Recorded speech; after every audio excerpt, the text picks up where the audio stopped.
Dituduh sebagai aktor intelektual pemberontakan Syarikat Islam di Pasir, Sultan Ibrahim Caliluddin dienyahkan ke Tanah Jawa. Ditulis oleh Hendy Johari.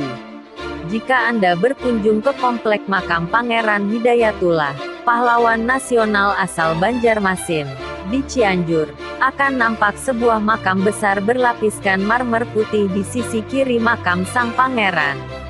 Banyak orang mengira ini adalah makam salah satu kerabat Pangeran Hidayatullah. Namun anggapan itu keliru. Itu adalah makam Sultan Ibrahim Caliluddin dari Kerajaan Pasir Balengkong, ujar Helmi Adam 32, anggota The Brings Cianjur, komunitas pecinta sejarah Cianjur. Buku Republik Indonesia Provinsi Kalimantan, yang diterbitkan Kementerian Penerangan tahun 1953, mengakui Sultan Ibrahim Caliluddin sebagai pejuang dari Kalimantan Timur. Menurut Aji Beni Sarif Firmansyah Caliluddin, 46, pencantuman nama kakek buyutnya di buku tersebut tentunya tidak asal-asalan.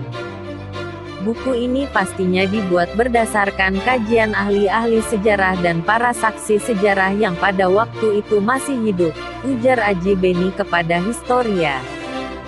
Presiden Syarikat Islam Ibrahim Caliluddin merupakan Sultan terakhir Kerajaan Pasir Balengkong. Dia diangkat sebagai Sultan setelah kekuasaan Kerajaan vakum selama beberapa tahun menyusul penangkapan Sultan Aji Muhammad Ali oleh pemerintah Hindia Belanda pada 1876. Namun belum lama diangkat sebagai Sultan. Pada 1906 pihak pemerintah Hindia Belanda memakzulkannya sekaligus membubarkan Kerajaan Pasir Balengkong. Kendati demikian rakyat Pasir Balengkong masih menganggap Ibrahim Caliluddin sebagai Sultan dan menaati setiap perintahnya. Saat sang raja tanpa tahta itu menjadi Presiden Syarikat Islam Cabang Pasir pada 1914, berduyun-duyun rakyat masuk Syarikat Islam. Termasuk bekas para pembesar Kerajaan Pasir yang lantas menjadi pengurus organisasi tersebut, kata Aji Beni. Pemerintah Hindia Belanda was-was, orang yang mereka awasi justru masuk organisasi yang sebagai oposisi pemerintah. Dan kecurigaan itu terbukti pada Juli tahun 1915 saat meletus pemberontakan Syarikat Islam di Pasir. Tangsi militer Belanda di Tanah Grogot diserang massa rakyat pimpinan Pangeran Singa Maulana hingga menimbulkan korban yang banyak di kedua pihak, tulis Anggraini Antemas dalam koran Buana Minggu, tanggal 25 Januari tahun 1976.